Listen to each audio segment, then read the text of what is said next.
Hi everyone, my name is Nidhi Bhatnagar and I welcome you all in this channel. तो हम आज की video में क्या सीखेंगे?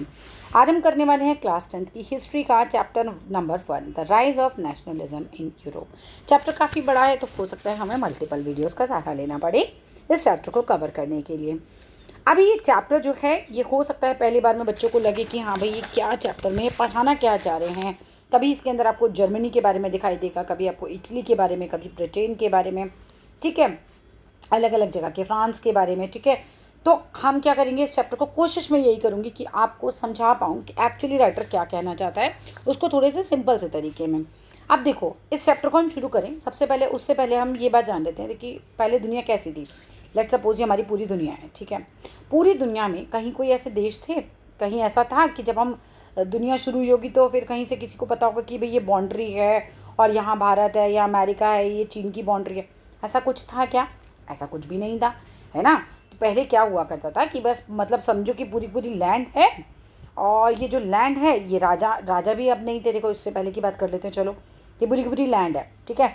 अब ये पूरी की पूरी धरती पर अब क्या हुआ कि लोग जो हैं वो पैदा हुए। पैदा होने के बाद कुछ कुछ लोग जो हैं वो एक एक साथ रहने लगे, है ना, बिल्कुल प्री हिस्ट्री से चलते हैं, ठीक है। तो लोग एक साथ रहने लगे। फिर क्या हुआ, जंगली जानवरों का डर था, बहुत सारी चीज़ों का डर था। तो उनमें से जो बहादुर होता था ना, उसको कह देते थे कि चलो ये हमारा लीडर बन गया, ठीक है। ऐसे ही होता था ना, छोटी क्लासेस में आपने पढ़ा होगा कि भाई पहले वो ग्रुप के लीडर्स बना देते थे, फिर लीडर्स जो होते थे धीरे धीरे धीरे धीरे लीडर्स से ये राजाओं की प्रथा शुरू हो गई।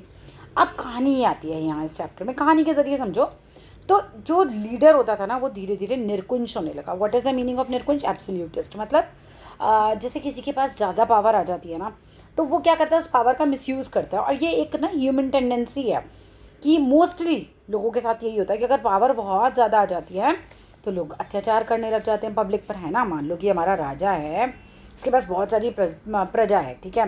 तो अगर इस आदमी को ये बताओ कि मैं जो चाहे कर सकता हूँ, मेरे को कोई रोकने वाला नहीं है, टोकने वाला नहीं है, तो वो क्या करेगा, पब्लिक पर अत्याचार। हो सकता है पब्लिक पर अत्याचार करे, ना, बहुत सारी संभावनाएं ऐसी, जितना मन चाहे टैक्स ले ले, जितना मन चाहे चीज़ें कर ले।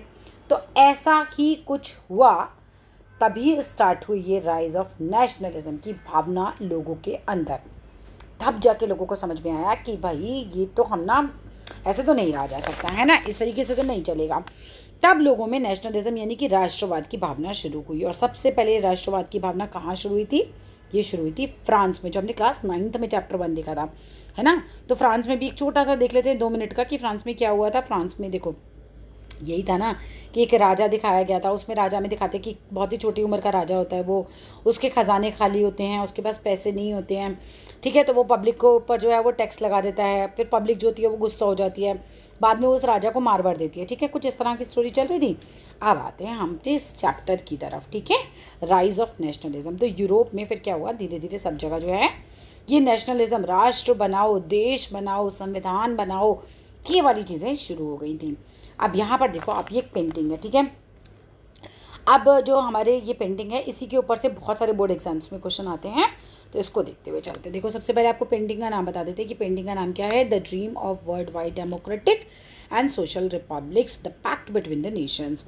ये जो है ये नाम जो है ये बिल्कुल एग्जाम में पूछा जाता है, ठीक है। फ्रेडरिक स्यूरो ने एक पेंटिंग बनाई थी, और ये पेंटिंग क्या है, ये पेंटिंग एक्चुअली उनके सपनों की दुनिया है एक तरीके से।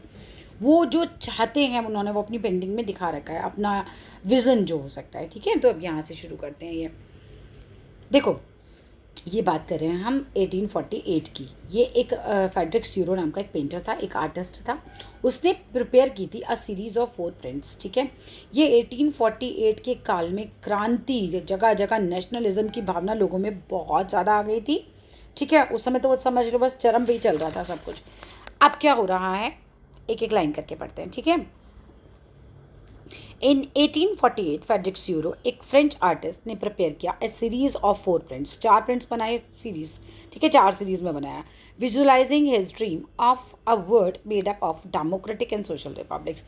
इनका सपना क्या था कि क्या सपना देख रहे थे, अपने सपने को विजुलाइज करते। विजुलाइज करना क्या है, जैसे आप आंख बंद करके विजुलाइज करो आपने सीबीएसई में टॉप किया है ना, तो और उसको फिर ऐसे ड्रॉ करो कि आप कितने हैप्पी हो, आपके घर वाले कितने हैप्पी हैं। तो बस इसी तरीके से उन्होंने भी एक सपना देखा और उस सपने को उन्होंने अपनी इस पेंटिंग में ड्रॉ कर दिया। अब इसमें क्या सपना देखा था उन्होंने कि भाई क्या हो जाए, democratic and social republics world wide, मतलब द वर्ल्ड, संसार जो बना हो वो बना हुआ हो democratic and social Republic. Republic क्या होता है कि जहाँ पर एक ऐसी सरकार हो जहाँ पर राजा ना हो के हमारे द्वारा चुना हुआ कोई नेता हो। तो उन्होंने ऐसा बोला। As he called them in first print of the series, show करते हैं, वो क्या दिखाते हैं, the people of Europe and America, man women of all ages and social classes march कर रहे हैं in a long train and offering कर रहे हैं homage to the Statue of Liberty को as they pass by it. अब यहाँ पर ये दिखाया जा रहा है, ये देखो, ये आप देख रहे हो। पहले पेंडिंग समझा देती हूँ फिर थ्योरी समझाऊंगी, नहीं तो पता है थ्योरी में ना सब अटक जाते हैं कि क्या बोल रहे हैं। यहाँ पर क्या दिखा रहे हैं, ये इतनी सारी, ये देखो पीछे से ऐसे पब्लिक ना आ रही है, राशन नहीं बट रहा है, ठीक है, राशन नहीं बट रहा है। यहाँ पर ये सब आ रहे हैं और इन सबको क्या चाहिए, इन्हें राजाओं से स्वतंत्रता चाहिए। ये अलग अलग देश के लोग होंगे, यहाँ पर दिख रहे हो, झंडा इनका अलग है, इनका अलग है, ठीक है, पीछे से जो आ रहे हैं वो भाई सब का अलग है, ठीक है, और कुछ जो आगे निकल गए हैं उनका अलग है, ठीक है। और आप कपड़े के पहनने का तरीका देखो, ये मैडम जो है वो बिल्कुल अलग तरीके का कपड़े पहनी हुई हैं, पीछे से जो आ रही हैं वो उनका तरीका थोड़ा सा अलग है। तो हम क्या दिखाना चाह रहे हैं, वो ये दिखा रहे हैं अपने पेंटिंग में कि यहाँ पर जो पब्लिक है, एक सेकेंड मैं ना यहाँ से अपना ब्रश खोल लेती हूँ, ठीक है। तो वो ये दिखा रहे हैं कि ये ना लिबर्टी है, स्टैच्यू ऑफ लिबर्टी सबको पता है। तो इनके एक हाथ में दिखा रहे हैं नॉलेज वाली मशाल होती है ना, वो उसको दिखा रहे हैं। अभी जो थ्योरी है वो मैं पढ़ाऊँगी तो आप अच्छे से समझ लोगे। और इनके एक हाथ में लोगों को जो अधिकार मिलने चाहिए, समझ लो एक पेपर पे इन्होंने लिखकर अपने हाथ में ले लिया कि भाई ये सारी दुनिया की जो पब्लिक मेरे पास आ रही है ना, इनको ये अधिकार मिलने चाहिए, है ना। और इस वाले हाथ में है कि नॉलेज वाली मशाल है इनके हाथ में। तो अब क्या हो रहा है कि जो लोग तो राजा का शासन खत्म हो चुका है वो आगे निकल रहे हैं, ठीक है, कि हमारे यहाँ तो खत्म हो गया, हम तो क्या बन गए, हम तो नेशन बन गए, नेशन स्टेट बन गए। नेशन स्टेट मतलब एक तरीके से यहाँ पर अब राजा का शासन नहीं चलता और यहाँ किसका शासन चलता है, ऐसे जो हमारे द्वारा चुनी गई सरकार है। जैसे कि अब भाई देखो हमारे भारत में ही है, कोई राजा थोड़ी है हमारा, हमारे द्वारा चुनी गई सरकार है। तो ये अब ये क्या कर रहे हैं कि कह रहे हैं आंटी जी नमस्कार, और नमस्कार करके हमें तो स्वतंत्रता मिल गई। तो स्वतंत्रता जिन्हें मिल गई वो आगे चले गए और जिन्हें नहीं मिली वो पीछे पीछे कह रहे हैं अरे यार, तो मतलब फ्रांस देखो आगे निकल गया, क्योंकि फ्रांस तो स्वतंत्र हो गया था ना। हमने पढ़ा था का पिछली बार में 1789 में वहाँ पे फ्रांस में क्रांति हुई थी, बाद में फिर वो राजा वजह से स्वतंत्र हो गया था, ठीक है ना। ये कहानी हम पढ़ के आ रहे हैं। तो जब फ्रांस यहाँ पे दिखा रहे हैं कि भाई स्वतंत्र हो चुका है 1848 तक, और उसके बाद वो दिखा रहे हैं कि पीछे पीछे से और देश भी आ रहे हैं कि भाई हाँ फ्रांस ने भाई जैसे स्वतंत्र हुआ, हमें भी स्वतंत्र होना है, हमें भी अपने राजाओं को हटाना है और हमें भी ऐसी सरकार चाहिए, ठीक है। अब देखो, अब नीचे पढ़ो, हाँ देखो ऊपर से ना ये देखो भगवान जी बड़े प्रसन्न हो रहे हैं ना कि वाह, नीचे तो धरती पे क्या हो रहा है, कितना ज़्यादा इंप्रूवमेंट हो रहा है ना। हाँ अब देखो लोगों पे राजा अत्याचार नहीं करेगा। तो दिखा रहे हैं कि सब देवी देवता परियाँ वरियाँ सब ना बड़ी खुश हो रही हैं ऊपर से, है ना, इनको ब्लेसिंग्स वगैरह दे रही हैं। तो ये है एक्चुअली ये पेंटिंग ये है।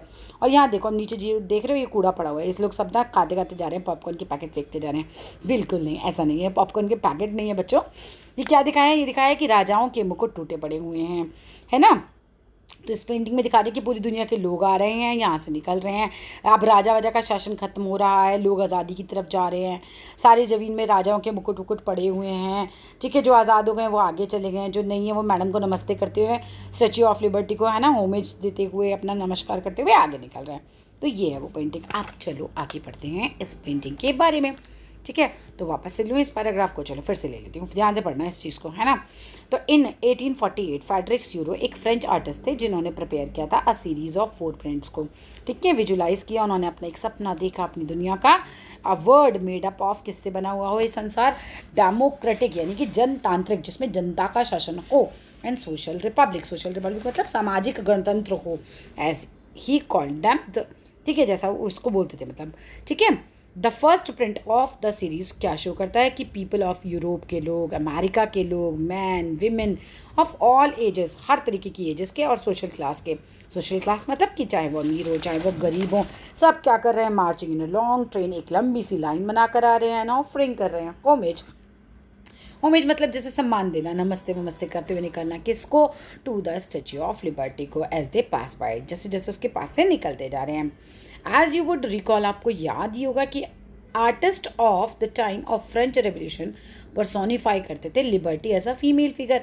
अब देखो लिबर्टी को अपना फील करने के लिए, मतलब फीमेल फिगर क्यों बनाया, हम लिबर्टी को कैसे जाने कि हमें स्वतंत्रता चाहिए, तो कहते हैं ना वो देश, भारत माता। अब माता ही क्यों, पिता भी हो सकता है ना। लेकिन हमने क्या विजुलाइज कर लिया कि माताएं लोगों को कनेक्ट कराने के लिए, ये हमारी माँ है। अब जो फीलिंग आप अपनी मदर के लिए फील करते हो वैसी ही फीलिंग आप अपने देश के लिए करोगे, इसीलिए तो हम उन्हें एक पर्सोनिफिकेशन, है ना, 10th क्लास के बच्चे पर्सोनिफिकेशन जानते होंगे, नॉन लिविंग को लिविंग की फॉर्म में सोचना।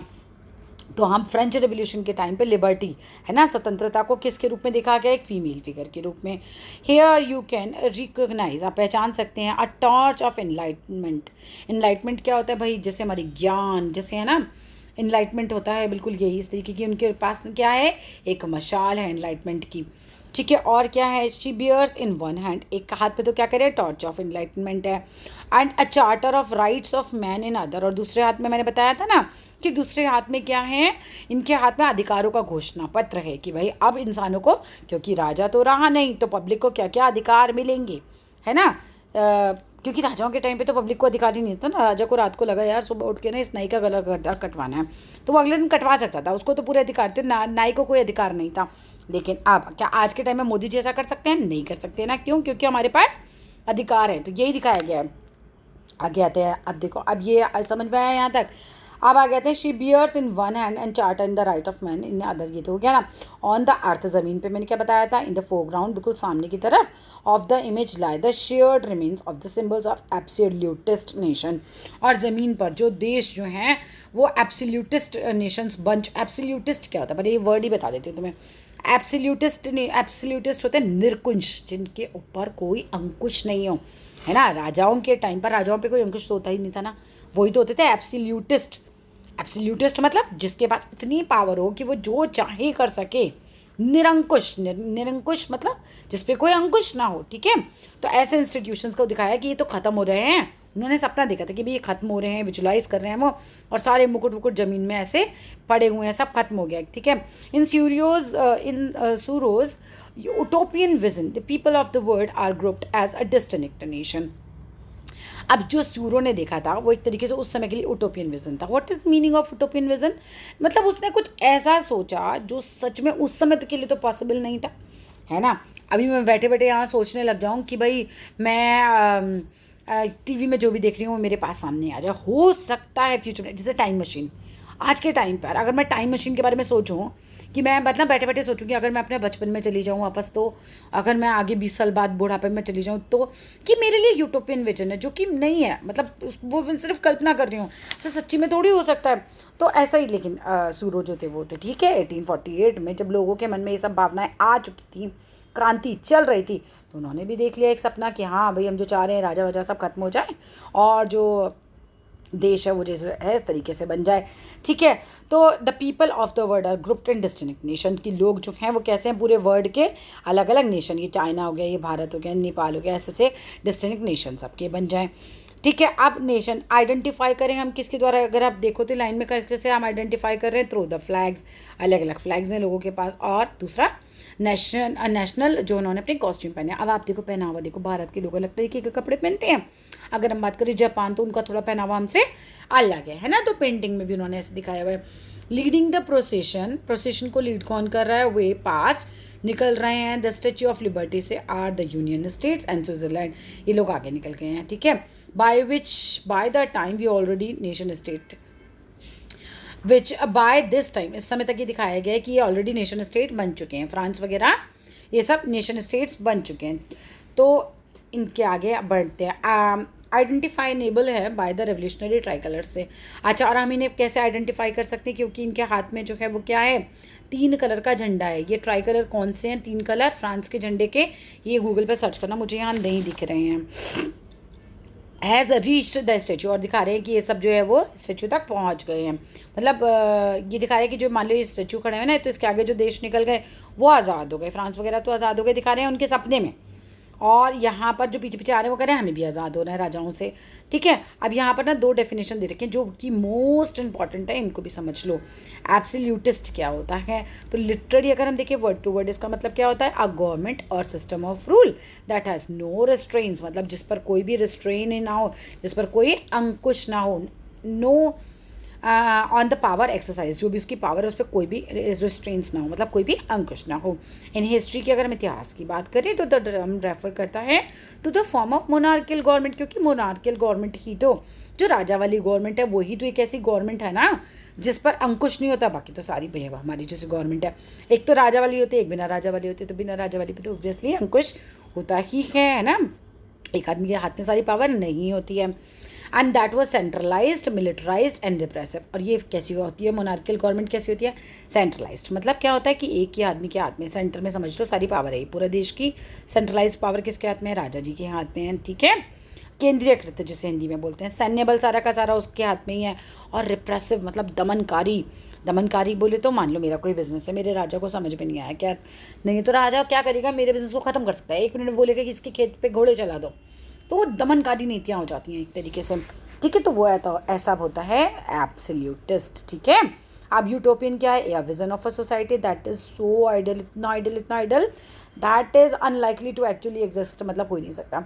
अब जैसे पिक्चरों में दिखाते हैं ना वो वाली फैमिली की जिसमें तुलसी माता बनी लड़की होती है, शादी करके सुबह सुबह ना गाना गा रही है, सब लोग बड़े खुश हैं, कोई किसी से झगड़ा ही नहीं करता, सब बड़े प्यार से 20-20, 25-25 लोगों की फैमिली। अरे भाई सच में इतनी आइडल, इतनी आइडल ये पिक्चरों में ही होता है, ठीक है ना, इतना सच्ची में तो ऐसा नहीं होता है, ठीक है। तो ये दिखाया है कि विजन ऑफ सोसाइटी, कैसी सोसाइटी की कल्पना करना, दैट इज़ सो आइडियल, जो इतनी अच्छी हो, पूरी दुनिया सब बड़ी प्यार से रह रही है ना, that is unlikely to actually exist. वाकई में ऐसा नहीं हो सकता है कि राजा, मान लो हम उसको लिए भी यूटोपियन विजन करने लगे कि वो बड़ा अच्छा है, वो सभी के लिए बहुत ही भले काम करता है, उसने कभी कोई गलत काम किया ही नहीं, यूजुअली ऐसा नहीं होता है। चलो अब आगे आ जाते हैं, अपने चैप्टर को आगे पढ़ाते हैं। She is followed by the people of Germany. अब देखो शी इज़ फॉलोड, शी किसके लिए है ये? फ्रांस के लिए नहीं, हाँ ये लोग जो आगे निकल के हैं। अब इनको कौन फॉलो कर रहा है? Germany. Bringing the black, red and gold flag. अब भैया ये ना फ्लैग जो है इन्हें अच्छे से पढ़ लेना, कौन कौन से फ्लैग किसके हाथ में है ना। ये तो अब देखो मान लो कि MCQ की फॉर्म में ना भी हो पेपर, लेकिन आपको आना चाहिए, क्योंकि पेपर में कुछ MCQ तो वैसे भी होते हैं ना, चाहे सब्जेक्टिव पेपर हो। तो रेड, ब्लैक, रेड, गोल्डन के पास फ्लैग है। इंटरेस्टिंगली अगर उस समय की बात बताएं ना, तो eight the time when euro ने क्रिएट की थी इस तरह की image, the German people did not yet exist a United nation. Germany जैसा आज है ना एक बड़ा सा नेशन है, और आप बोल रहे हो कि ये मान लो ये जगह जर्मनी है। आपकी जानकारी के लिए बताऊं, जब इन्होंने 1848 में ना, जब ये इन्होंने पेंटिंग बनाई, तो जर्मनी जो था बहुत सारे छोटे छोटे टुकड़ों में विभाजित था। मतलब ना सच बताएं तो जो पहले क्या जर्मनी था वो तो 300 भागों में डिवाइडेड था करीबन, ठीक है। मैंने एक वीडियो देखी थी, वहाँ पर बताया गया था कि 300 पार्ट्स में जर्मनी जो है वो डिवाइडेड था। हाँ ये तो है कि जब नेपोलियन आया तो उसने उसको क्या किया था, 39 पार्ट्स में कर दिया था, मतलब समेट दिया था एक तरीके से, बड़े बड़े छोटे छोटे पार्ट्स को बड़े बड़े पार्ट्स में कर दिया गया। जैसे मान लो ये 300 पार्ट्स में मान लो डिवाइडेड है, ठीक है, मान लो 300 पार्ट्स हैं, तो उसको उन्होंने काट करके कि कुछ कुछ स्टेट्स आपस में मिला मिला के ऐसे, और 39 उसमें डिवाइड कर दिया था, ठीक है। आज़ाद नहीं था, जगह जगह राजा काम कर रहे थे, और वहाँ पे कोई यूनाइटेड वो नेशन बना ही नहीं था। The flag that carry is an expression of liberal hopes. Flag जो वो कैरी कर रहे हैं वो किस चीज़ को दर्शाता है भाई? लिबरल होप्स को, है ना, स्वतंत्र आशाओं को उनकी। In 1848 to unify the numerous general speaking principalities into the nation state under a democratic constitution. अब यहाँ पर क्या चल रहा है देखो, इंटरेस्टिंगली ये सही चलते हैं। इंटरेस्टिंगली बड़े मज़े की बात यह है कि at the time when Sorrieu created this image, जब स्यूरो ने ये इमेज बनाई थी तो German people did not yet exist, German peoples did not yet exist as an united nation. United nation जैसा कुछ था ही नहीं। द फ्लैग दे कैरी, जो फ्लैग उन्होंने कैरी कर रखा है हाथ में इस पिक्चर में, वो एक्सप्रेशन है उनके लिबरल होप्स का, ठीक है, कि वो आज़ादी, मतलब उनकी आशाएं हैं एक तरीके से, उनके दिमाग में ये चीज़ें चल रही हैं। चलो आगे देखते हैं। In 1848 to unify the numerous German speaking principalities को वो चाहते थे। इन 1848 में जर्मनी के लोग चाहते थे कि जो जर्मन भाषा बोलने वाली प्रिंसिपैलिटीज़ हैं, है ना, मैंने बताया ना जैसे इतने सारे थे जगहें, ये जर्मनी तो टुकड़ों टुकड़ों में बटा हुआ था, तो यहाँ पर एक अलग राजा काम करेगा अलग, फिर यहाँ अलग, यहाँ अलग, तो इतनी सारी प्रिंसिपैलिटीज़ को किस में चेंज करना था भाई? नेशन स्टेट में, अंडर अ डेमोक्रेटिक कॉन्स्टिट्यूशन। और वो ये भी चाहते थे कि भाई एक डेमोक्रेटिक कॉन्स्टिट्यूशन होना चाहिए। लोग क्या चाहते थे? क्यों? क्योंकि इसमें जो इस किताब कॉन्स्टिट्यूशन क्या है भाई? रूल बुक ही तो होती है कि इसमें जो लिखा हो उसके हिसाब से शासन किया जाए, ठीक है। ऐसा नहीं हो कि अगली बार भी हम कैसे लोगों के हाथों में फंस जाएं। Following the German peoples are the peoples of, अब जर्मनी के पीछे पीछे कौन चल रहा है भाई? ऑस्ट्रिया चल रहा है। The kingdom of two Sicilies है, लोम्बार्डी है, पोलैंड है, इंग्लैंड है, आयरलैंड है, हंगरी एंड रशिया। तो ये लोग भी सब पीछे पीछे आ रहे हैं कि हाँ भाई तुमको आज़ादी मिल रही है, अच्छा ठीक है हम भी चल रहे हैं, हमें भी आज़ादी चाहिए, हमें भी ये राजाओं वाला शासन नहीं चाहिए। तो इस तरीके से दुनिया से ये राजाओं का शासन खत्म करना चाह रहे थे सब लोग, ठीक है। फ्रॉम द हेवन्स हम देखें अबव द क्राइस्ट जो है, संत जो हैं और एंजल्स जो हैं वे गेज अपॉन, घूर रहे हैं, सीन को देख रहे हैं बड़े ध्यान से। And they have been used by the artist the symbol of fraternity, और यहाँ पर सिंबल किसका है? ये भाईचारे का, among the nation the word. और ये सब ये जो सिम्बल्स वे दिखा रहे हैं, ये सब दिखाया जा रहा है कि सब लोग जो है फर्टर्निटी के साथ एकदम मतलब भाईचारे के साथ, उसका ये प्रतीक है कि रह रहे हैं, ऐसा चल रहा है। अब this chapter will deal with many of these issues visualised by Sorrieu in figure 1। अब इस चैप्टर में जो सूरो ने एक सपना देखा, विजुलाइज किया, उसी के बारे में बहुत सारे इशूज़ हैं जो हम इस चैप्टर में पढ़ने वाले हैं। During the 19th century nationalism emerged as a force that brought about sweeping changes in political and mental world of Europe। अब देखो यहाँ बड़े ध्यान से समझना, during the 19th century, 19th century के टाइम पे नेशनलिज्म जो था उसकी अभिव्यक्ति कहना चाहिए। नेशनलिज्म लोगों के मन में बहुत ज़्यादा आ गया था, ठीक है ना। 19वीं सदी के दौरान अगर हम बात करें तो राष्ट्रवाद एक ऐसी ताकत बन के उभरा था, इमर्ज हुआ था, उभरा था एज अ फोर्स, है ना, ताकत बन के, which brought about sweeping changes, जो अपने साथ लेकर आया बहुत ज़्यादा स्वीपिंग चेंजेस। कैसे चेंजेस होते हैं? बड़े बदलाव, जिसे कह सकते हो ना, बहुत उभरा यूरोप में राजनीतिक बदलाव और मानसिक जगत में भारी परिवर्तन ला देते हैं। मानसिक का मतलब क्या है? लोगों के दिमागों में, क्योंकि भारी परिवर्तन से क्या मतलब हुआ? कौन से परिवर्तन आ गए थे भाई? पहले तो लोग राजा को फॉलो करने में कुछ प्रॉब्लम नहीं थी ना, लेकिन अब प्रॉब्लम थी, क्योंकि उनका जो दिमाग है वो अब बिल्कुल चेंज हो चुका है, बहुत ज़्यादा बड़े बड़े चेंजेस हो गए हैं, ठीक है, पॉलिटिकल राजनीतिक रूप से और मेंटल वर्ल्ड में यूरोप के। द एंड रिजल्ट क्या होता है of these changes was the emergence of nation state. अब लोगों ने चाहा कि राजा हट जाए, तो लास्ट में क्या होगा? पूरी लड़ाई होगी पूरे चैप्टर में, फिर लास्ट में दिखाएंगे कि हाँ जी नेशन स्टेट बन गया in place of multinational dynastic empires of Europe में। क्योंकि यूरोप में, ये पूरा यूरोप में इतने सारे डायनेस्टीज़ थे, राजा वजह थे। तो इस चैप्टर के एंड में, चैप्टर शुरुआत कहाँ से होगी कि सब राजा हैं और अब जो है सब परेशान हैं, परेशानियाँ पूरे चैप्टर में आपको पढ़ाई जाएंगी। और चैप्टर के एंड में क्या दिखाया जाएगा? ये दिखाया जाएगा कि सब नेशन स्टेट बन गए हैं, ठीक है, राजा हट गए हैं, ये दिखा रहे हैं, मल्टीनेशनल डायनेस्टीज से हट जाएंगे। The concept of practices of modern state in which a centralised power exercise की जाएगी, सॉवरेन कंट्रोल होगा over a clearly defined territory पर, has been developing over a long period of time in Europe. अब देखो पूरा समझना इस बात को भी। The concept of practices of a modern state, ये कॉन्सेप्ट, ठीक है, पहले पूरा हिंदी बता दूँ इस बात को, चलो मैं बता देती हूँ पहले। इन परिवर्तनों में अंततः यूरोप में भारी, बहुत सारे बहुराष्ट्रीय वंशीय साम्राज्यों के स्थान पर राष्ट्र राज्य का होता हुआ यूरोप में लंबे समय से ऐसे आधुनिक राज्य और गतिविधियों और विचार जो थे विकसित हो रहे थे। मतलब यूरोप में ना बहुत टाइम से लोग चाह रहे थे कि राजाओं को हटाओ और क्या लेकर आओ भाई, इस तरह की डेमोक्रेटिक जो है वो गवर्नमेंट लेकर आओ। The concept of practices of modern state in which एक सेंट्रलाइज्ड पावर जो रहती थी, पूरा जो सॉवरेन कंट्रोल रहता था क्लियरली एक डिफाइंड शेप पर, इस स्टेट पर, जगह पर वो राजा का रहता था, has been developing over a long period of time. और यूरोप में लोग बहुत टाइम से ये चाह रहे थे कि सब हट जाए, मतलब ये मॉडर्न स्टेट होता है राजा वाला समझ लो, और नेशन स्टेट होता है जो हमारे देश में है, ठीक है। अब क्या होता है? But a nation state was one in which the majority of its citizen and not only the rulers, ठीक है। लेकिन नेशन स्टेट में क्या होता है भाई, बताती हूँ अभी, came to develop a sense of common identity and shared history and descent. लेकिन इसमें ये होता है कि इसमें स्पष्ट रूप से मतलब जो पावर होती है वो कह रहे हैं कि भाई राजा ही नहीं, पब्लिक भी जो है वो एक कॉमननेस को फील करे। मतलब राजा से यहाँ क्या, हमारा जो नेता है और हम सब एक कॉमननेस फील करें। मतलब ऐसा नहीं हो, मान लो देखो हमारे नेता है मोदी जी हैं, ठीक है, अब वो कभी लोग बोलते हैं कि वो चाय बनाते थे, ठीक है, यानी कि वो भी एक बिल्कुल कॉमन पीपल थे, है ना, और हम भी एकदम कॉमन है, ठीक है। तो कॉमननेस क्यों फील कर पा रहे हैं, वो भी हमारे साथ क्यों कनेक्ट कर पा रहे हैं? क्योंकि वो भी हमारी प्रॉब्लम समझ सकते हैं, क्योंकि वो भी एक कॉमन इंसान रहे हैं, ठीक है ना, मतलब एक कॉमन लाइफ उन्होंने जी है। तो कॉमननेस और हमारी हिस्ट्री भी सेम है। मतलब हमारे देश के लिए, मान लो भारत के लिए जो भी लड़े, वो मोदी जी कहते हैं कि भाई मेरे भी तो वो पूर्वज ही थे ना जो लड़े, और हम कहते हैं हमारे भी पूर्वज थे, तो हमारी हिस्ट्री भी सेम है दोनों की, हमारे डिसेंट, हमारे जो पूर्वज हैं ये सब भी सेम ही है, ठीक है। तो ये वाली बात होती है एक तरीके से इसमें। This commonness did not exist from time immortal. मतलब इस तरह की कॉमननेस जो थी भाई वो पहले से तो थी नहीं, है ना। इमॉर्टल तो है नहीं, इमॉर्टल मतलब क्या होता है, कोई अनंत काल से नहीं चली आ रही थी भाई। पहले तो ये होता था राजा का बेटा राजा बनेगा, तो उस राजा के बेटे को क्या पता कि कॉमन आदमी की प्रॉब्लम क्या है। तो ये कॉमननेस जो थी वो पुराने समय से, इमॉर्टल तो नहीं थी, अनंत काल से तो नहीं चली आ रही थी। It was forced through struggles. ये जो हमें जो आज मिला है, जैसे हमारी जो गवर्नमेंट आज हमें मिली है, कैसे मिली है? बहुत सारे स्ट्रगल्स के द्वारा मिली है, through the actions of leaders के द्वारा मिली है, और बहुत सारे कॉमन लोग जो थे उसके लिए लड़े थे, उनसे भी मिली है। And this chapter will look at the diverse processes. हम देखेंगे इस चैप्टर में कि क्या क्या अलग अलग प्रोसेसेस थे through which nation state and nationalism जो था वो स्टार्ट हुआ था 19th सेंचुरी में यूरोप में। ठीक है, तो बस अगर मैं इसे कंक्लूड करूँ तो इसमें एक पेंटिंग दिखा रखी है, रॉबर्ट फ्रेडरिक यूरो ने बनाई है, और वो ये चाह रहे हैं कि यूरोप जो है वो एक तरीके से आज़ाद हो जाए।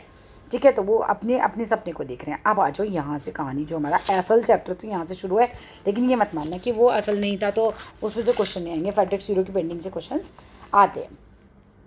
अब आइए the French revolution and the idea of nation. France में होता है एक revolution of idea of nation आता है लोगों के दिमाग में कि भाई अब हमें क्या बनाना है, हमें एक नेशन बनाना है, एक राष्ट्र बनाना है। नेशन मतलब एक ऐसी बाउंड्री से भरा हुआ इलाका जिसके में एक हमारे द्वारा ही चुने गए सरकार हो और हमारे लिए वो काम करे। ठीक है, जैसे हमें नेशन स्टेट। अब सबसे पहले ये बात कहाँ से शुरू हुई कि भाई ऐसा भी कुछ होना चाहिए, क्योंकि पहले तो राजा काम कर रहे हैं, तो ये शुरू हुआ था। The first clear expression of nationalism came with the France revolution. जो फ्रेंच रेवोल्यूशन हुआ था, इसको तो बहुत ध्यान से याद करो इस डेट को, 1789 में, 1789। ठीक है, France as you know would remember, आपको पता ही होगा, आपने देखा ही था भाई, पहले अपना इतना पढ़े भी हो, was a full fleshed territorial state था। टेरिटोरियल स्टेट था इन 1789 तक, under the rule of an absolute monarch. What is the meaning of absolute monarch? वहाँ पर एक ऐसा राजा शासन करता था जो निर्कुंज था। राजा तो भाई वैसे ही निर्कुंज ही होते हैं, और मतलब एब्सोल्यूट पावर तो उन्हीं के पास ही होती है। तब क्या होता है, the political and constitutional changes that came in a wake of France revolution. जो पॉलिटिकल और कॉन्स्टिट्यूशनल यानी कि संवैधानिक चेंज हुए थे, आए थे in the wake of French revolution. जब फ्रेंच रेवोल्यूशन शुरू हुआ था, led to the transfer of sovereignty. तो उसमें फ्रांस के रेवोल्यूशन में बेसिकली हुआ ये था कि ट्रांसफर हो गया था किसका? प्रभुसत्ता, सत्ता का, सारी पावर का, फ्रॉम दी मुनार्की, राजा से, to the body of French citizen. French citizen के हाथ में सारी की सारी पावर आ गई थी। अब वो जिसे चाहे अपना नेता चुन सकते थे। यही तो किया था, राजाओं को मार दिया गया था। ठीक है, और सारी सारी पावर किसके हाथ में आ गई थी? ट्रांसफर हो गया था ना सॉवरेनिटी का, from the monarchy to the. समझ में आ रहा है ना बिल्कुल अच्छे से? आप लोगों को कोई दिक्कत तो नहीं आ रही यहाँ तक? द रेवोल्यूशन प्रोक्लेम्ड, प्रोक्लेम्ड मतलब घोषणा करता है, बोलता है, बताता है। इस रेवोल्यूशन के द्वारा क्या घोषणा की गई? That it was not people who would henceforth constitute the nation and sorry not no है, द रेवोल्यूशन ही प्रोक्लेम करता है that it was the people, लोग ही होंगे, who would henceforth constitute the nation. भाई अब किसकी चलेगी, कौन चलाएगा देश को? वो लोग, उस देश के, वो नियति, डेस्टिनी, नियति, भाग्य, वो बताएंगे अब देश का क्या भाग्य है, देश को आगे कैसे बढ़ाना है हमें, है ना? ना कि कोई राजा बताएगा। राष्ट्र का जो गठन होगा, और राष्ट्र को जो मतलब गठन होना, इसको बोलते हैं ना, राष्ट्र बनेगा, कॉन्स्टिट्यूट होगा, नेशन, है ना, गठन होगा, और जो शेप दी जाएगी उसकी, और जो उसकी डेस्टिनी है, ये सब कुछ कौन डिसाइड करेगा? अब वहाँ के लोग डिसाइड करेंगे, ना कि कोई राजा डिसाइड करेगा। ठीक है, फ्रॉम अ वेरी बिगनिंग, अगर हम बिल्कुल स्टार्टिंग से बात करते हैं, द फ्रेंच रेवोल्यूशनरीज, जो फ्रांस के रेवोल्यूशनरीज थे, कौन? क्रांतिकारी, राजा के विरुद्ध जिन्होंने विद्रोह कर दिया था, वो इंट्रोड्यूस करते हैं वेरियस मेजर्स एंड प्रैक्टिसेस को, है ना, बहुत तरीके से। ऐसे कोई ऐसा तो हुआ नहीं कि रात को उठे और सुबह को बोला, उन्होंने कहा कि चलो आप सभी लोग ये सोचो, चाहती पब्लिक खड़ी है कि हम सब एक देश हैं, है ना, हम सब एक हैं, हमारे अंदर प्यार है। ऐसा नहीं था, ऐसा नहीं था। लोगों को तो बस राजा जय, राजा महाराजा जी, महाराज जी करते रहते थे, एक दूसरे में कलेक्टिव आइडेंटिटी ही नहीं थी। तो जो रेवोल्यूशनरीज थे, इन लोगों को लगा कि भाई हम क्या करें कि लोगों को ये समझ में आए, ये जो इलाका है ये हमारा देश है, ये हमारा नेशन है, हम सब एक देश के वासी हैं, हम सब एक हैं वाली भावना लाने के लिए बहुत सारे कदम उठाए गए। समझ में आ रहा है? From the very beginning of France revolution. अभी देखो रेवोल्यूशन शुरू हो रहा है, समझ रहे हो? ये मिला नहीं है, आज़ाद हुआ नहीं है। आज़ादी से पहले लोगों के मन में आज़ाद कराना है कि भावना कैसे डालें, उसके लिए बहुत सारे कदम उठाए गए, इंट्रोड्यूस किए गए various measures and practices that could create a sense of collective identity among the French people. अब यहाँ पे पॉइंट में बनाइए कि क्या किया गया था रेवोल्यूशनरीज के द्वारा लोगों को कलेक्टिव आइडेंटिटी के लिए। पहला काम किया गया था, the idea of la patria लाया, फादरलैंड। लोगों को समझाया गया तुम्हारे पिताजी की ज़मीन है ये, ठीक है, तुम्हारी है। जैसे पिता की संपत्ति तो किसकी होती है? बच्चों की होती है, राजा की थोड़ी ना होती है। तो लोगों को बताया ये ला पैत्रे यानी कि तुम्हारा फादरलैंड है, ये ला सिटियन, तुम यहाँ के सिटीजन हो। इस बात पे इम्फेसाइज किया गया। द नोशन, नोशन का मतलब क्या होता है भाई, विचार। आपके दिमाग में ये विचार डाले गए ऑफ यूनाइटेड कम्युनिटी इंजॉय करेगी यहाँ पर किस चीज़ को, इक्वल राइट्स को। और कहाँ किस के अंडर में, कॉन्स्टिट्यूशन के अंडर में। मतलब ये कि भाई लोगों को ये बताया गया कि तुम्हारे पिताजी की भूमि है, तुम यहाँ के नागरिक हो, तुम्हें यहाँ पर एंजॉय करना है क्या, इक्वल राइट्स को और कॉन्स्टिट्यूशन को। ठीक है, समझ में आ रहा है ये बात। एक नया फ्रेंच का फ्लैग बनाया गया ट्राई कलर का। अब देखो तुम अपने फ्लैग को देखते हो, ठीक है, तो गाना बजता है ना दिमाग में, मेरे देश की धरती है ना, मतलब कोई भी देशभक्ति वाली भावना तुम्हारे दिमाग में आती है ना। तो इन्होंने कहा कि चलो सब पहले हमने ये बता दिया तुम्हारे पिताजी की भूमि है, तुम यहाँ के सिटीजन हो। ठीक है, लोगों के दिमाग में ये भरा जा रहा है। ठीक है, तुम्हें यहाँ पर इक्वल राइट्स मिलेंगे, तुम्हारा कॉन्स्टिट्यूशन होगा। फिर फ्लैग बनाया जिससे लोगों के अंदर ट्राई कलर का, 3 कलर का फ्लैग था, ट्राई कलर फ्लैग, ध्यान रखना, जिससे लोग उसे महसूस करे। ठीक है, was season and replace to former royal standard.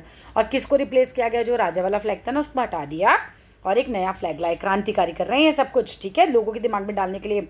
The state general, जो स्टेट जनरल की मीटिंग नहीं बैठती थी, वो क्लर्जी होते थे, first state, second state, third state, आपको नहीं देखा होगा, was elected by the body of active citizen.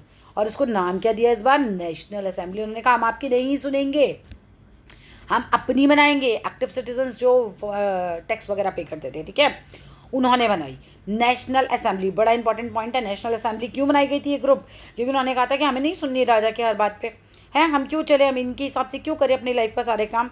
अब न्यू हाइम्स वर कंपोज, नई नई स्तुतियाँ।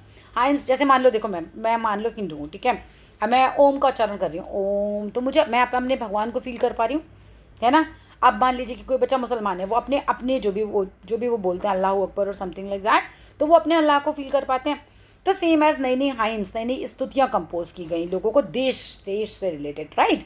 ओथ्स टेकन, शपथ दिलाई गई, हम देश के नागरिक हैं, हम अपनी आज़ादी के लिए लड़ेंगे। ठीक है, तो लोगों के दिमाग में डाला गया। और मार्टियाज कमोमोरेट यानी कि शहीदों को याद किया गया। जैसे लेट सपोज आज है, अगर किसी बच्चे के मैंने मुझे देशभक्ति भावना डाली है, तो मैं उसको कहूँगी देखा तुम्हारे लिए जवाहरलाल नेहरू जो थे उन्होंने ये किया, ठीक है, और जो गांधी जी थे वो किया, और सुभाष चंद्र बोस ने ये किया, तो हम शहीदों को याद कराएंगे। ठीक है, in the name of the nation, है ना, देश के नाम पे तो याद दिला रही हो कि तुम्हें भी अपने देश के लिए कुछ करना है। तो जब आप आर्मी में जाते हो तो आपके दिमाग में ये सब भरा जाता है, तभी तो आप जान देने के लिए भी तैयार हो जाते हो ना। तो ऐसे ही तो एकदम एक तरीके से ट्रेनिंग होती है।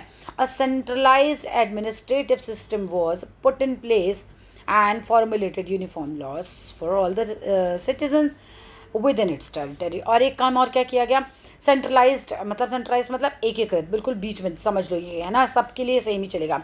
एडमिनिस्ट्रेटिव सिस्टम लाया गया, फॉर्मुलेट किया गया, जिसमें यूनिफॉर्म लॉस थे, जितने भी लोग होंगे सबके लिए सेम यूनिफॉर्म मीन्स सेम। आप स्कूल की यूनिफॉर्म क्यों पहनते हो, बिकॉज आप सेम सेम दिखोगे फॉर ऑल द सिटीजन। सारी जो भी इस टेरिटरी, इस तरह की बाउंड्री के अंदर है, इस टेरिटरी में रह रहा है, उसके लिए सब किया गया। इंटरनल कस्टम ड्यूटीज़ को जो है वो, ये सब हुआ था, ये सब एक्चुअली में हुआ था, याद रखना। Internal custom duties and dues were abolished and a uniform system of weight and measures was adopted. ये सब ये करा था उन्होंने, शायद नेपोलियन भाई साहब ने भी किया था ये, है। आगे बढ़ते हैं इस चीज़ को। हाँ, नेपोलियन जी ने ही किया था ये। तो क्या किया गया, अभी देश देखो बहुत सारे अलग अलग टुकड़ों में है। अब यहाँ से यहाँ जा रहा है व्यापारी, तो फिर टैक्स दे रहा है, यहाँ से यहाँ जा रहा है फिर टैक्स दे रहा है, यहाँ से यहाँ रहा है। तो इसको लगता था कि मैं एक जगह से दूसरी जगह जा रहा हूँ, राइट। उसे अपनी फील नहीं आती थी, है ना, उसे अपनी वाली फील नहीं आती। अपनी वाली फील कैसे, मान लो मैं मेरठ की हूँ और मुझे आगरा जाना है, मुझे रास्ते में टैक्स देना है, तो मेरठ तक मैं कहूँगी मेरा शहर है, उसके बाद मैं कहूँगी आगरा दूसरा शहर है। क्यों, क्योंकि मुझे बीच में रुक रुक के टैक्स देना है। यहाँ तो लोगों को बहुत सारे टैक्स देने पड़ते थे। तो क्या हुआ, तो लोगों में यूनिटी वाली भावना नहीं आती थी, लगता ना दूसरा है, ये कोई दूसरा है। तो इसको हटाया गया, इंटरनल कस्टम ड्यूटीज़ को हटाया गया, ड्यूज़ को एबॉलिश किया गया। एबॉलिश मतलब समाप्त करना। यूनिफॉर्म सिस्टम लाए, वेट और मेजर के, ये क्या मतलब हुआ, यहाँ पर 1 किलो कुछ और है, यहाँ पर 1 किलो कुछ और है, यहाँ पर 1 किलो कुछ और है। अबे कितना कन्फ्यूजन है। मैं यहाँ से 1 किलो चावल लेके चली, पहुँचते पहुँचते 100 ग्राम रह गए, या फिर मैं 100 ग्राम लेके चली और वो 1 किलो बन गए। तो जो 1 किलो वाला है और ये 100 ग्राम वाला, ये वेट और मेजर, कपड़ा नापना, ये सब 1 मीटर का कपड़ा मैंने अपने यहाँ नापा, लेकिन क्योंकि वेट और मेजर अलग अलग हैं तो वो 1 मीटर पहुँचते हमारे, उन्होंने बोला ये स्केल तो जो हमारा ये तो नहीं है, एले करके स्केल होता था, ठीक है। तो बोलते थे कि नहीं ये तो आधा मीटर है, ये तो बहुत ही कम रह गया। तो वो बड़ा परेशान हो जाते थे यार कि हम कितना लेके चल रहे हैं, कितना पहुँचते पहुँचते हो जाएगा। तो ये सब के लिए फिर क्या हुआ, यूनिफॉर्म वेटर्स मेजर के सिस्टम अडॉप्ट किए गए। रीजनल डायलॉग्स वर डिस्करेज्ड और फ्रेंच को बोलने के लिए कहा गया लोगों को, as it was spoken and written in Paris. देखो पेरिस में क्या होता था, फ्रेंच भाषा बोली जाती थी। तो अब देखो पूरा भारत, जस्ट इमेजिन पूरा भारत हिंदी बोलता हो, भाई कोई दिक्कत ही नहीं है। यहाँ से साउथ जाओ कोई दिक्कत नहीं है भाषा की, साउथ से तुम नॉर्थ चले जाओ कोई दिक्कत नहीं, नॉर्थ से तुम आ जाओ ईस्ट में आ जाओ कोई दिक्कत नहीं, क्योंकि पूरा देश एक ही भाषा बोल रहा है। तो लैंग्वेज को लेकर हम लोग क्या करते हैं, एकदम अपने आप को एकदम कनेक्टेड समझते हैं। अब देखो अगर मैं नॉर्थ इंडियन हूँ और मैं साउथ में जाऊँगी तो मुझे लगेगा ना कि मैं कहीं और आ गई, मुझे वो वाली फील नहीं आएगी जो मुझे यहाँ आती है, कंफर्ट जोन नहीं रहेगा। तो इन्होंने कहा कि नहीं, कंफर्ट जोन लाने के लिए हमें रीजनल डायलॉग, जो कि शायद उतना सही नहीं था, रीजनल डायलैक्ट्स को डिस्करेज किया गया और सबको बोला गया कि भाई सबको जो है वो ये वाली भाषा ही बोलनी है। कौन सी भाषा बोलनी है भैया, फ्रेंच की, जो फ्रेंच भाषा है वो बोलनी है। अब क्या हुआ, become the common language of the nation, और ये फ्रेंच को कॉमन जो है वो लैंग्वेज बना दिया गया। फिर क्या होता है, द रेवोल्यूशनरीज फर्दर डिक्लेयर करते हैं that it was the mission and the destiny of France into nation to liberate the people of Europe from despotism. बिल्कुल ध्यान से समझ लेना। अब देखो, अब हम ये मान के चल रहे हैं कि फ्रांस हो गया आज़ाद, है ना, फ्रांस हो गया आज़ाद, ठीक है, राजा वाजा का शासन नहीं है। अब यहाँ के जो भी लोग नेता होंगे, रेवोल्यूशनरीज होंगे, क्रांतिकारी, जिन्होंने फ्रांस को आज़ाद कराया, अब वो क्या कहते हैं कि पता है हमारा तो आज़ाद हो गया, अब हम कसम खाते हैं कि हम ना जो भी यूरोप है ना वहाँ पे जाएंगे और यूरोप की जगह जगह जाके सब जगह से राजाओं को हटाएंगे। ये जो डिस्पोटिज्म है, डिस्पोटिज्म क्या होता है, यही है राजा वाला निरकुंज शासक जो हैं, इनको हटाएंगे और लिबरेट कराएंगे पूरे यूरोप के लोगों को। मान ना मान मैं तेरा मेहमान, लेकिन फिर भी चलो कहीं ना कहीं हेल्प तो हुई की है उन्होंने, ठीक है। तो यहाँ से ये लोग जो थे ये जाना शुरू हो गए, ठीक है, फ्रांस आज़ाद हो गया। उसके बाद यहाँ के क्रांतिकारियों को क्या लगा कि हमने अपना राजा मार दिया, हटा दिया, सब कुछ हो गया, अब हम क्या करेंगे, जितने यूरोप की अलग अलग जगहें हैं हम यहाँ भी जाएंगे और लोगों के अंदर ये फीलिंग पैदा करेंगे कि राजा नहीं होना चाहिए, उसमें तुम्हारा नुकसान ही है सारा का सारा, और उसे हटाओ और हमारे देश की तरह ऐसी गवर्नमेंट लेकर आओ, ठीक है। आगे क्या होता है फिर, व्हेन द न्यूज़, यहाँ तक हो गया था ना, हाँ ठीक है। अब ये कहते हैं कि हमारा फ़र्ज़ है एक तरीके से, मतलब फ्रांस के लोग ये बोल रहे हैं अब हमारा फ़र्ज़ है एक तरीके से। When the news of the events in France reached the different cities of Europe, students and other members of educational middle classes began setting up Jacobin clubs. Important है, very important है Jacobin clubs. अब जब ये ना क्या हुआ, ये news France वाली कि फ्रांस तो आज़ाद हो गया, अब ये यूरोप में अलग अलग जगह जाने लगी है न्यूज़। होता है ना पड़ोस में क्या हो रहा है सबको पता चल जाता है, कहते हैं यार ये तो बड़ा बढ़िया हो गया, इनका तो राजा हट गया, है ना, इनका तो गवर्नमेंट बन गई। तो इधर के लोग जो आजू बाजू के देश के लोग हैं, जहाँ पर भी लोग छिप के, क्योंकि जैकोबिन क्लब्स बने। जैकोबिन क्लब्स ऐसे होते हैं जैसे अब तुम सोचो भारत की आज़ादी के लिए लोग छिप के रातों को सफाई नहीं करते थे, है ना, कि अंग्रेज़ों को हटाना है, मारना है, भगाना है, उसके लिए मीटिंग्स होती थी। तो ऐसे ही अलग अलग जगह जैकोबिन क्लब्स। अब इन क्लब्स में आता कौन था, है ना, मेरे मामा जी का बेटा नहीं, मेरे मामा जी का बेटा नहीं आता था। इन क्लब्स में आते थे स्टूडेंट्स, पढ़े लिखे मिडिल क्लास के लोग, है ना, जो कहते हैं ना नीति बनाते थे उस समय बैठ के कि भाई क्या करना चाहिए, स्टूडेंट्स हो गए या फिर अदर एजुकेशनल मिडिल क्लासेस के लोग हो गए। तो इन्होंने जैकोबिन क्लब्स बनाने शुरू किए। Their activities and campaigns prepared the way to French armies which moved into Holland, Belgium, Switzerland and much of Italy in 1790s. अब क्या हुआ, अब जब जैकोबिन क्लब्स बने तो जैकोबिन क्लब्स बनने के बाद क्या हुआ, अलग अलग जो ये एक तरीके से रास्ता बन गया कि अब फ्रांस की जो आर्मी थी ये यहाँ सब जगह जैकोबिन क्लब्स बने हैं ना, तो यहाँ पे आर्मी भी जाने लगी फ्रांस की जगह जगह। किस लिए जाने लगी, उन्होंने कसम नहीं खाई थी पीछे के एपिसोड में अभी कि हम भी आज़ाद कराएंगे सबको, तो यही जाने लगे। कहाँ गए ये, हॉलैंड में भी गए, बेल्जियम में गए, स्विट्ज़रलैंड में गए, इटली में गए, सबको आज़ाद करा रहे हैं। ये पाँच के राजाओं से हटवा रहे हैं राजाओं को वहाँ से, है ना। With the outbreak of the revolutionary wars the French armies begin to carry the idea of nationalism abroad.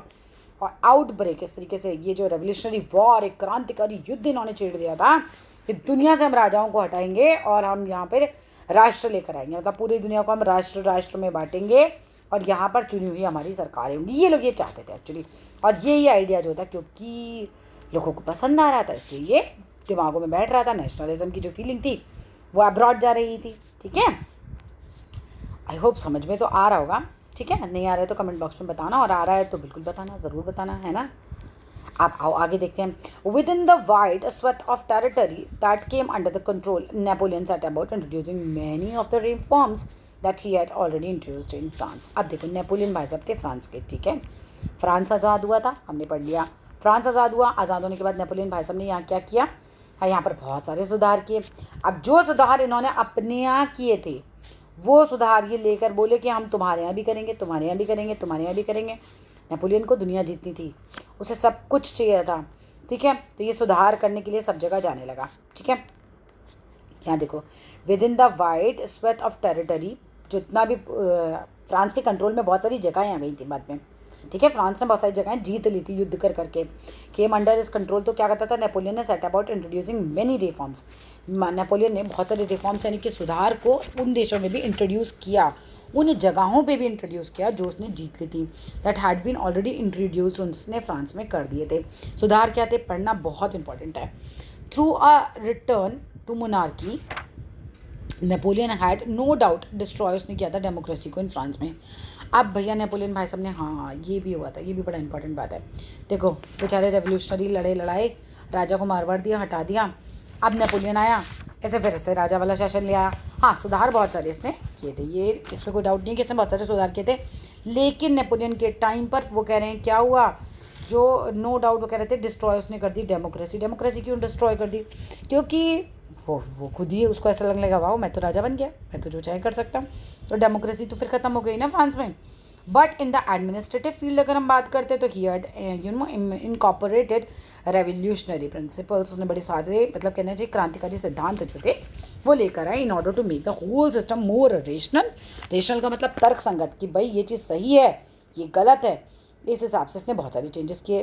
तर्क संगत, रेशनल और एफिशिएंट मतलब बिल्कुल बढ़िया, ठीक है, वो उसने सिस्टम में लेकर आया बड़े सारे सुधार। अब ये जो सुधार थे समझ लो एक पेज पे लिखे हैं, वो पेज हो गया सिविल कोड ऑफ 1804, इंपॉर्टेंट, जिसे हम नेपोलियनिक कोड भी कहते हैं। इसमें क्या लिखा है, ठीक है, ये क्या है नेपोलियनिक कोड, ठीक है, इस पर क्वेश्चन आता है लॉन्ग क्वेश्चन में भी।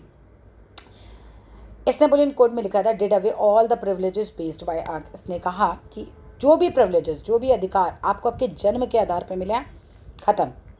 आप बहुत राजा के फैमिली में पैदा हुए हैं कोई बात ही नहीं, लेकिन अगर आप राजा के बेटा हैं तो भी आप एक कॉमन पीपल की तरह ही रहेंगे। हमें फ़र्क नहीं पड़ता कि आप किस फैमिली को बिलोंग करते हैं। जन्म के आधार पर आप किसी पोप के बेटे हैं, आप किसी चर्च के पादरी हैं, आपको जन्म से ही अधिकार मिला है, क्योंकि ये हम नहीं मानेंगे, ये हमारे यहाँ नहीं चलेगा।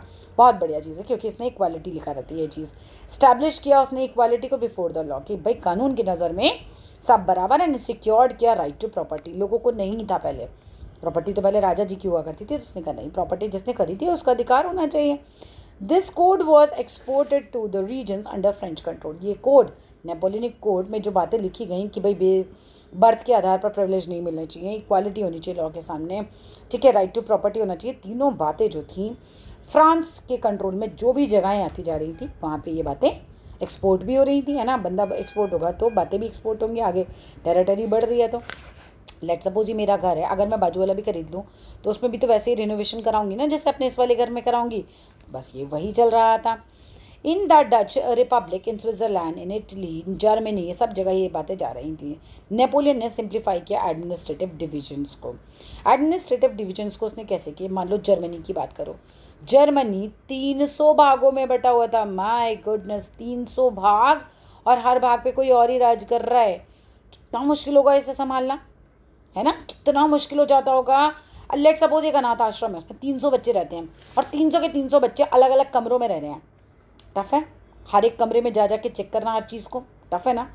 तो नेपोलियन ने कहा कि नहीं, इन सारे बच्चों को कहाँ रखना है। मुझे 39 रूम्स थे, जो मिनिमम वो पॉसिबिलिटी थी कि कलेक्टिवली इतने इतने बच्चे एक एक रूम में डाल दीजिए आप, तो हमें एक रूम में जाके हम कई सारे बच्चे इकट्ठे देख सकते हैं। तो ऐसे ही एक एक जगह अगर हम जाएंगे तो हमको हर जगह अलग अलग 300 जगह जाने में ओब्वियसली बहुत मुश्किल हो जाएगा उसको एडमिनिस्ट्रेशन को संभालना।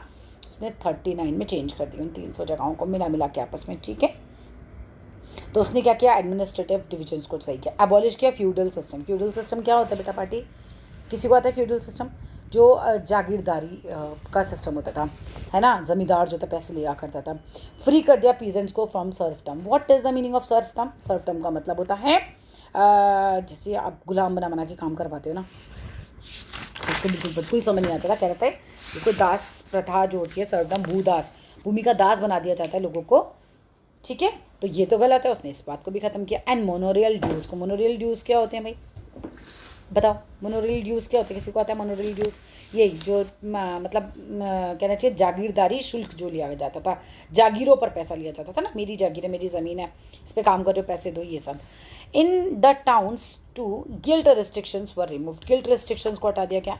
श्रेणी संघ जो बन जाते थे उन्हें हटाया। ट्रांसपोर्ट एंड कम्युनिकेशन सिस्टम को बहुत इम्प्रूव किया क्या? क्योंकि अब लोग जो होते थे एक टैक्स वाले सिस्टम को उन्होंने बहुत इम्प्रूव किया था ना, कि हर जगह आपको नहीं देना पड़ेगा, यहाँ से निकले, यहाँ से निकले, यहाँ से निकले, यहाँ से निकले, हर जगह आपको टैक्स नहीं देना है ना। ट्रांसपोर्ट और कम्युनिकेशन सिस्टम बहुत आसान हो गया, इसको भी इम्प्रूव किया गया। Peasants, artisans, workers and new businessman enjoy करते थे न्यू फॉर्न फ्रीडम को। अब बड़ा अच्छा लगने लगा भैया सबको, ये तो नेपोलियन तो क्या देवता लग रहा है इन लोगों को, तो कह रहे तो बड़ा अच्छा आदमी आ गया, इन्होंने तो हमारे लिए बड़ा आसान कर दिया है ना। बिजनेसमैन एंड स्मॉल स्केल जो प्रोड्यूसर्स थे ऑफ गुड्स के in particular begin to realise, वो लोग सब महसूस करने लगे that uniform law, standard weight and measures and a common जो नेशनल करेंसी है, मतलब पहले करेंसी भी अलग अलग होती होगी, उसने नेशनल करेंसी कर दी होगी कॉमन। ये तो बहुत फैसिलिटेट कर रहा है, मतलब इससे तो मैं बड़ी फैसिलिटी मिल रही है ना, बड़ा अच्छा सही हो रहा है, इससे मूवमेंट हो गया, एक्सचेंज ऑफ गुड्स जो है, और कैपिटल है from one region to another region, तो बड़े मज़े से चल रहा है। तो ये लोग बड़े खुश हो गए नेपोलियन के आने से। हुआ क्या, कहानी क्या है? फ्रांस था, फ्रांस में राजा का शासन था, पूरे यूरोप पे राजाओं का शासन था। फ्रांस में राजा को मार दिया गया, शासन राजा का ख़त्म किया गया, 9th क्लास में ख़त्म हो गया वो राजा मरा। अब यहाँ पर क्या हुआ, धीरे धीरे नेपोलियन भाई साहब आए। नेपोलियन भाई साहब ने फ्रांस में बहुत सारी क्रांति करी, नए नए रूल्स बनाए, जो भी अच्छी चीज़ें नेपाल फ्रांस में लाते थे, या आजू बाजू जाके युद्ध लड़ लड़ा के जो जगहें जीतते थे, ये इनमें भी ये सब कुछ करने लगे। लोगों को उस वक्त फर्क नहीं पड़ता था राजा उनका नेपोलियन बने या कोई और बने, ठीक है, उतना स्टार्टिंग पे लोग जो थे, ठीक है, उन वो एक्सेप्ट करते जाते और उनको क्या लग रहा था कि नेपोलियन हमारे यहाँ आ रहा है तो जो है ये बहुत बढ़िया हो रहा है, मतलब ये लोग ना जो भी इनको सुविधाएं मिल रही थी उसकी वजह से सब बहुत इन्जॉय कर रहे थे। लेकिन पिक्चर का हीरो विलन बनने वाला है अब, यस इट इज़, पिक्चर का हीरो विलन बनने वाला है। हाउएवर इन द एरियाज जो भी उसने जीते थे, कंकर्ड किए थे, जीते थे, the reactions of the local population to French rule were mixed, ठीक है, लेकिन रिएक्शन जो थे, जो लोकल लोग थे उनके मिक्स थे। इनिशियली शुरू में क्या हुआ, in many places such as Holland में या स्विट्ज़रलैंड की अगर हम बात करें, as well as in certain cities like Brussels हो गया, मिनाज हो गया, मिलान हो गया, वर्साओ हो गया, the French armies were welcomed as harbingers of liberty. शुरू में ना सब ने इन सारी जगहों के नाम याद करें ना, तो हार्बिंगर ऑफ लिबर्टी मतलब ये तो स्वतंत्रता का तोहफा देने वाले लोग हैं। जो फ्रांस की आर्मी हमारे यहाँ आ रही है ना, ये लोग बड़े खुश होते थे, आ रही है अब हम भी आज़ाद हो जाएंगे, हमारा भी राजा मार देंगे, तो ठीक है, तो इनको कोई फ़र्क नहीं पड़ा था। बताओ देखो मतलब कितने दुष्ट लोग हैं, दुष्ट नहीं थे, राजा दुष्ट था। But the initial enthusiasm soon he turn हो गया हॉस्टैलिटी, दुश्मनी में। हॉस्टैलिटी क्या होती है? दुश्मनी। तो ये जो नेपोलियन या जो फ्रांस की जो आर्मी लोगों को पहले बड़ी अच्छी लग रही थी, आपकी दुश्मन दिखाई देने लगे। क्यों? क्योंकि पावर का गेम है भाई, पावर का। पहले राजा के हाथ में पावर थी तो राजा निरकुंश हो रहा था, अब नेपोलियन के हाथ में आ रही है तो वो अपनी मर्जी चलाने लगते हैं लोग। और जो आर्मी है वो भी तो मतलब देखो, नेपोलियन तो हर घर घर नहीं जाएगा ना कि आर्मी क्या कर रही है जा जाके। आप देखो ऊपर पिक्चर में देखो कितना परेशान कर रही है आर्मी कॉमन पीपल को, तो वो दिखा रखा है आपको। As it became clear that the new administrative system जो है, arrangements did not go hand in hand. लोगों को समझ में आया कि ये जो नया एडमिनिस्ट्रेटिव अरेंजमेंट इसने किया है, देश को चलाने का प्रशासनिक जो व्यवस्थाएं इसने की हैं, ये हमारे पॉलिटिकल फ्रीडम के लिए तो साथ साथ नहीं चल सकती। मतलब ठीक है आपके अरेंजमेंट्स अच्छे हैं, मगर आप हमसे हमारी पॉलिटिकल फ्रीडम तो छीन रहे हो। लेट अस सपोज एक बच्चे को कहा जाए कि तुम्हें आज पूरा दिन खेलने को मिलेगा नहीं, आज हम तुम्हें पिज़्ज़ा खिलाएंगे, लेकिन उसके बदले में आपको पूरा दिन सिर्फ पढ़ना ही पड़ेगा, तो बच्चे को पिज़्ज़ा खिलाना शायद उतनी खुशी नहीं होगी। क्यों? क्योंकि आपने उसकी फ्रीडम छीन ली उससे। तो ऐसे ही हो रहा था कि एडमिनिस्ट्रेटिव अरेंजमेंट्स और ये जो पॉलिटिकल फ्रीडम है साथ साथ नहीं चल पाई। ऐसा क्या हो गया था कि लोगों को अच्छा नहीं लगता? इंक्रीज टैक्सेशन, टैक्स बहुत बढ़ा रहे थे लोग, सेंसरशिप लगा रहे थे। सेंसरशिप क्या होती है? प्रेस की आज़ादी छीन रहे थे, मतलब आपको जो भी लिखना है हमसे पूछ के लिखो। सेंसरशिप तभी तो लग जाती है, जैसे आप टीवी न्यूज़ आ रही है, न्यूज़ में सेंसरशिप लगा देंगे कि नहीं नहीं सब कुछ, जैसे पिक्चर में होता नहीं सीन्स सेंसर वालों ने काट दिया, अच्छा नहीं था, सही नहीं था, तो ऐसे सेंसरशिप लगा देंगे, जो हमें सही नहीं लगेगा हम उसे हटा देंगे, तो वो लग गई। फोर्स्ड कॉन्स्क्रिप्शन हो गया इनटू फ्रेंच आर्मी, ज़बरदस्ती भर्ती करने लगी। क्यों? क्योंकि नेपोलियन जी को तो जीतनी थी पूरी दुनिया। अब दुनिया जीतने के लिए नेपोलियन को तोड़न जाएगा, हर जगह तलवार से लेकर लड़ता रहेगा अकेला, उसको आर्मी बड़ी करनी थी, आर्मी बड़ी करनी थी, तो ज़बरदस्ती उठा उठा के ले जा रहे हैं जी, आप आर्मी में भर्ती होना है। जॉब से बड़ी आसानी से मिली थी, लेकिन ये नहीं चाहिए ना, नहीं चाहिए तो आपसे ज़बरदस्ती थोड़ा ना कराएंगे। कोई मुझसे बोले कि आपको टीचिंग करनी अच्छी लगती है, ठीक है, मुझे मेरे घर से करनी अच्छी लगती है, मैं कर रही हूँ। मुझे बोले ज़बरदस्ती नहीं, आपको हमारे स्कूल में भर्ती होना ही है, हम आपको रखेंगे ही। अरे नहीं जाना रे, नहीं जाना, ठीक है। सो ऐसे ही कुछ हो रहा था कि ज़बरदस्ती आपको फ्रेंच आर्मीज़ में लाया जा रहा था, required to conquer the rest of the Europe, क्योंकि नेपोलियन जी को सोचा यूरोप जो इतना था इसलिए वो ऐसा कर रहे थे। ऑल सीम टू आउटवेट, ये तो भारी पड़ रहा था एडवांटेजेस पर ऑफ द जो एडमिनिस्ट्रेटिव चेंजेस उसने किए थे, ठीक है। माना एडमिनिस्ट्रेटिव चेंजेस हुए, लेकिन बदले में आप कुछ ज़्यादा ही मांग रहे हो, ठीक है। अब आते हैं the making of nationalism in Europe पे, ये हमारा सेकंड टॉपिक है। अब हम करते हैं इस टॉपिक को ना नेक्स्ट वीडियो में, है ना, क्योंकि वीडियो बहुत ज़्यादा बड़ी हो जाएगी एक ही वीडियो में करेंगे तो अगर वीडियो अच्छी लगी तो ज़रूर लाइक करना, शेयर करना, चैनल को सब्सक्राइब करना। इसके आगे की कहानी बताती हूँ मैं अभी नेक्स्ट वीडियो में, ठीक है, अभी अपलोड करती हूँ। बाय।